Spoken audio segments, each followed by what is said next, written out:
Perkenalkan, nama saya Imam Majid dari kelompok 1. Saya Julia Septiana. Saya Herlita. Saya Laila lagi. Saya Penawdi Dasar lagi. Lihat.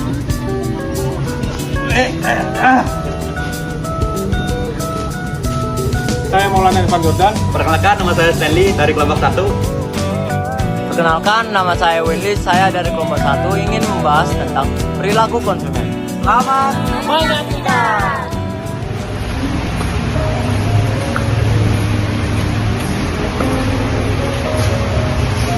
Selamat pagi teman-teman.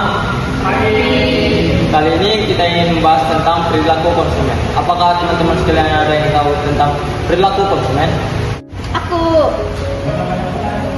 Teori perilaku konsumen itu sendiri dibagi menjadi 4 bagian. Yang pertama, teori ekonomi mikro. Yang kedua, teori sosiologis.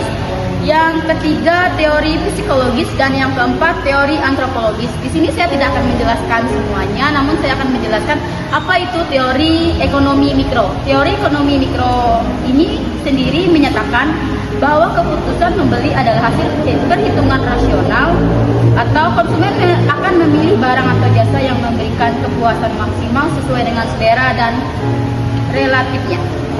Terima kasih. Ya, jawabannya sangat bagus. Apakah di sini ada yang tahu tentang faktor-faktor yang mempengaruhinya? Saya. Baik, di sini saya akan menjelaskan mengenai faktor-faktor yang mempengaruhi perilaku konsumen. Di mana faktor-faktor ini dibedakan menjadi 2, yaitu faktor internal dan faktor eksternal. Baik, di sini saya akan menjelaskan faktor internal yang dikelompokkan lagi menjadi 4 bagian. Yang pertama, motivasi dan keterlibatan, di mana dorongan internal yang memicu konsumen dalam bertindak. Nah, sementara keterlibatan ini menentukan seberapa banyak usaha konsumen dalam proses pembelian. Nah, produk dengan keterlibatan tinggi seperti rumah dan mobil ini memerlukan pertimbangan yang matang. Sementara produk dengan keterlibatan yang rendah seperti kebutuhan sehari-hari ini dibeli dengan mudah. Lalu faktor yang kedua yaitu persepsi dan pengetahuan. Persepsi adalah menafsirkan informasi dari lingkungan. Sementara pengetahuan adalah informasi yang dimiliki konsumen terhadap tentang produk atau jasa, dan pengetahuan ini disimpan di dalam memori dan memengaruhi bagaimana konsumen dalam bertindak. Nah, yang selanjutnya yang ketiga yaitu afeksi dan kognisi. Afeksi adalah perasaan dan emosi yang bersifat subjektif. Sementara kognisi adalah proses berpikir dan menggunakan pengetahuan, ini yang bersifat objektif. Keduanya ini saling berinteraksi dan membentuk perilaku konsumen. Lalu yang terakhir atau yang keempat adalah sikap dan kepribadian. Sikap adalah evaluasi, baik yang positif, negatif, ataupun netral. Nah, terhadap suatu produk, ide, atau bahkan untuk orang lain. Sikap yang terbentuk dari afeksi dan kognisi akan memengaruhi perilaku pembelian. Ya. Faktor eksternal yaitu ada 3. Yang pertama, lingkungan. Lingkungan fisik dan sosial tempat konsumen berinteraksi termasuk kelompok referensi, yaitu keuangan teman, tren pasar, dan kondisi ekonomi sangat mempengaruhi keputusan pembeli. Yang kedua, itu ada budaya, substruktur, dan kelas sosial. Budaya adalah penentu paling mendasar dari keinginan dan perilaku seseorang.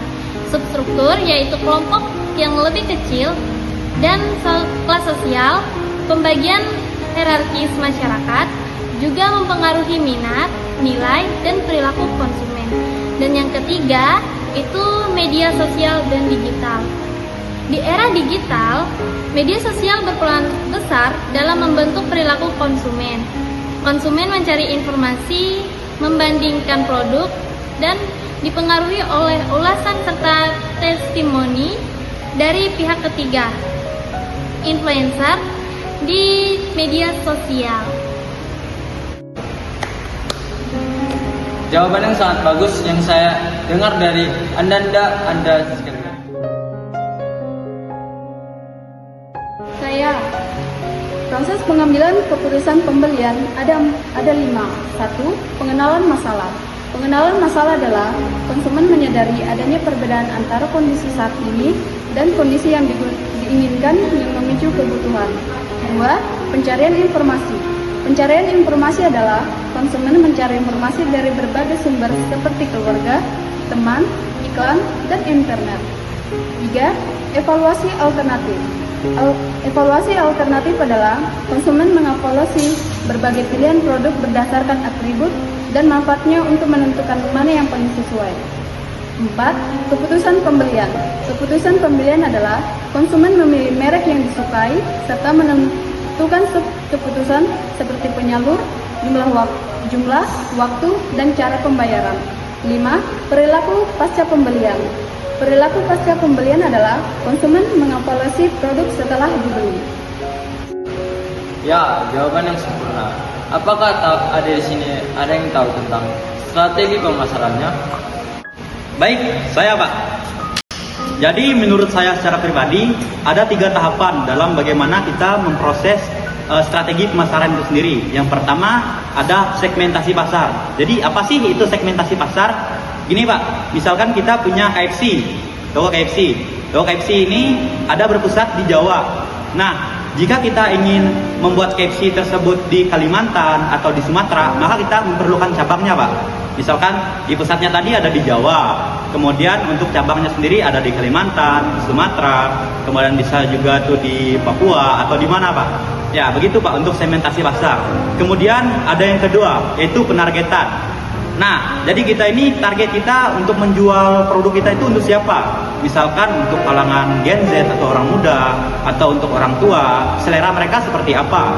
Kemudian yang ketiga itu adalah loyalitas pelanggan.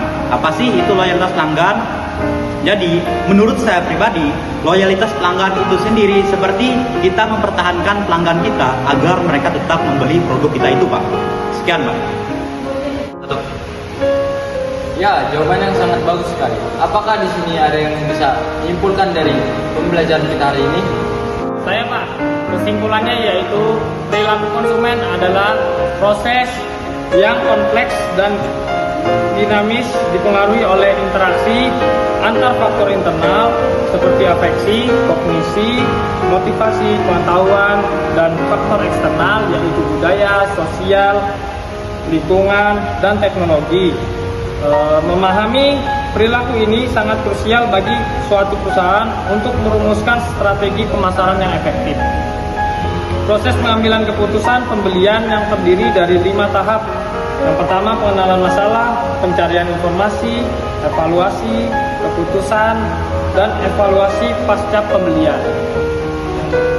Jawaban yang sangat bagus sekali dari Kakanda Maulana. Jadi di sini apakah ada yang bisa kasih saran dari pembelajaran kita tersebut? Saya Pak, berdasarkan pembahasan di atas, ada pun beberapa saran sebagai berikut. Pemasar harus terus melakukan riset perilaku konsumen untuk mengidentifikasi perubahan tren, kebutuhan, dan preferensi pelanggan. Mengoptimalkan media sosial sebagai alat pemasaran bukan hanya untuk promosi tetapi juga untuk interaksi, mendengarkan umpan balik, dan membangun komunitas. Menyesuaikan strategi pemasaran dengan tipe produk berdasarkan tingkat keterlibatan konsumen.